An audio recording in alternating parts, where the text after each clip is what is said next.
Avant de commencer, je vais vous montrer les outils classiques qu'il vous faudra pour manipuler la pâte d'argent. Donc, il vous faudra une surface qui n'adhère pas, donc j'ai une feuille de téflon qui peut servir normalement pour la cuisine.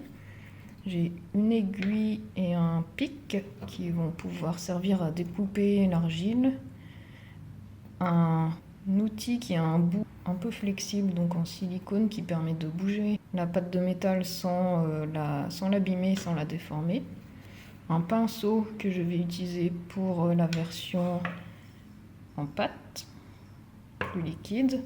Et donc en général des pinces si vous voulez insérer des pierres ou quelque chose. Un rouleau en plastique pour étaler la pâte. J'ai aussi une lame de métal qui permet de découper droit. Je vais utiliser des rouleaux qui ont une texture déjà, ce qui permet de faire des motifs sur la pâte.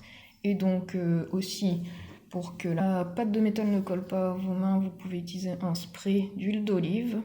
Et j'utilise aussi un spray avec de l'eau et un peu d'huile essentielle de lavande.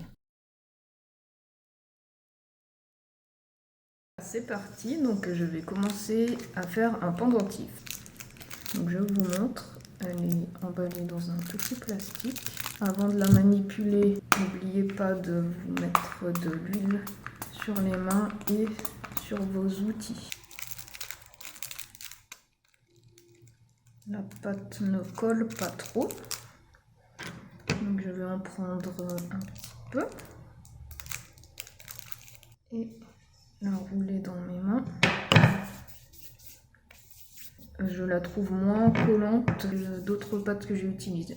Je vais l'étaler en utilisant des cartes de visite pour l'épaisseur. C'est pour avoir une épaisseur constante sur toute la pièce. Je vais mettre une texture dessus. Donc je remets les cartes et j'appuie. Je vais vous montrer, donc ça a fait une texture.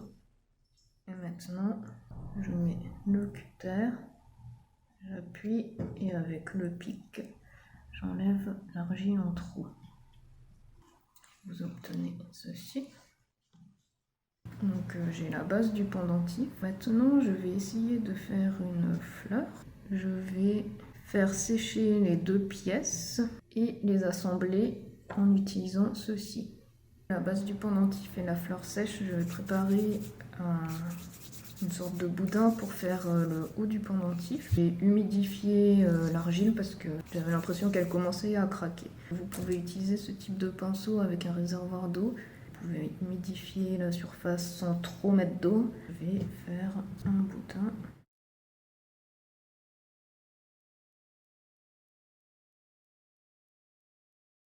Voilà, et donc vous obtenez ceci et il va falloir l'humidifier un peu parce que ça sèche vite. Donc je prends mes pièces, elles sont maintenant sèches et manipulables et je vais attacher cette pièce sur le dessus en faisant une petite boucle. Donc pour faire la boucle, je vais utiliser un petit bout de papier céramique qui va permettre de garder la forme de la boucle. Ça résiste à la chaleur, donc je peux le mettre ensuite dans le four ou si vous utilisez un chalumeau, vous pouvez aussi le laisser.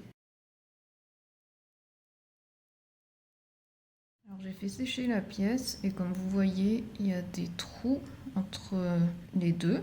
Donc il va falloir les combler, sinon pendant le séchage ou la cuisson, les deux pièces vont se séparer et se casser. Donc pour ça, je vais utiliser la pâte et un pinceau.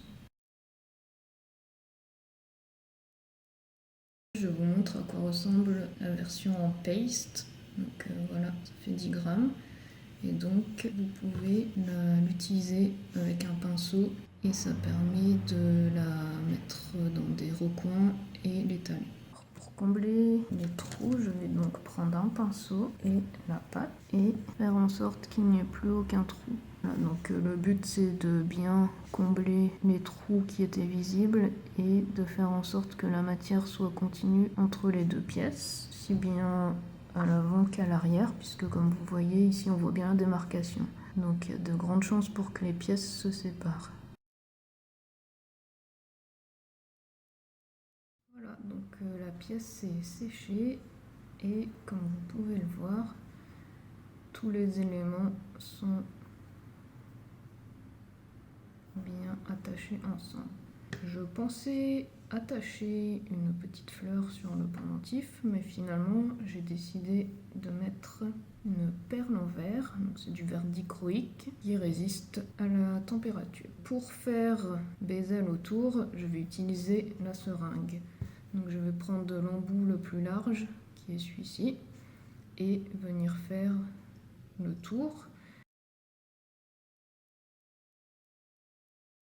Humidifie un peu. Voilà. Pour que la seringue vienne accrocher.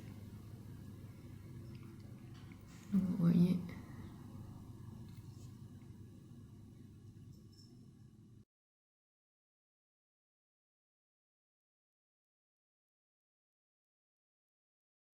Et donc le surplus qui reste sur votre pinceau, vous pouvez du coup le mettre là-dedans puisque c'est la même chose. C'est en tout cas plus facile de faire ça à la seringue plutôt que de faire une bande plate au rouleau, de la mettre autour du verre et ensuite d'attacher les deux parties ensemble.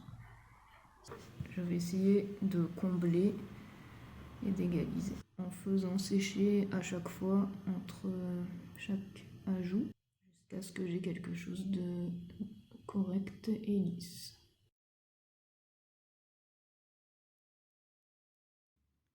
Voilà, donc j'ai finalisé le support de la perle. Et donc une fois que votre pièce est complètement sèche, vous pouvez poncer un peu, donc avec du papier de verre ou une petite lime.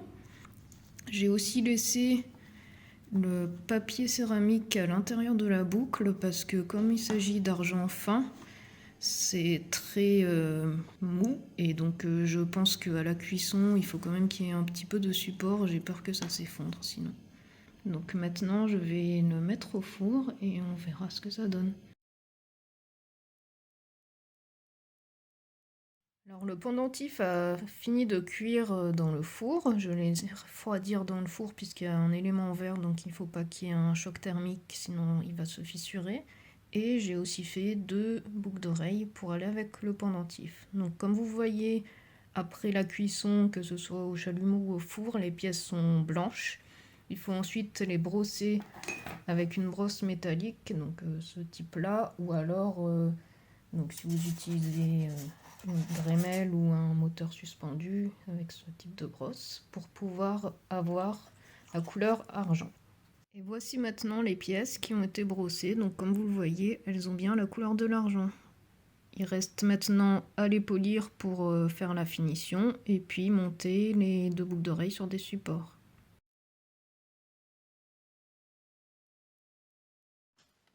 Je vais polir très rapidement et poncer très rapidement les arêtes et polir.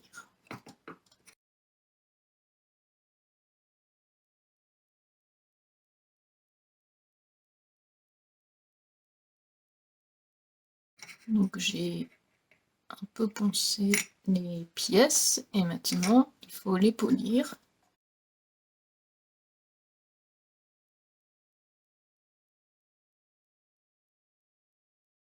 Alors comme c'est de l'argent fin, je pourrais aussi les émailler et comme c'est de l'argent, je pourrais aussi mettre une patine pour faire un effet vieilli. Mais je vais juste les polir pour que ça soit bien brillant.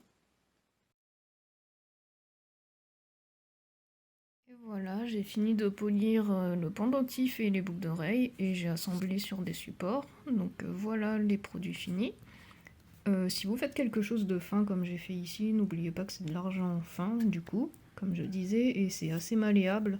Donc ça serait mieux de le mettre dans un tonneau à polir pour durcir les pièces. Donc voilà, j'espère que la vidéo vous a été utile et merci de l'avoir suivi.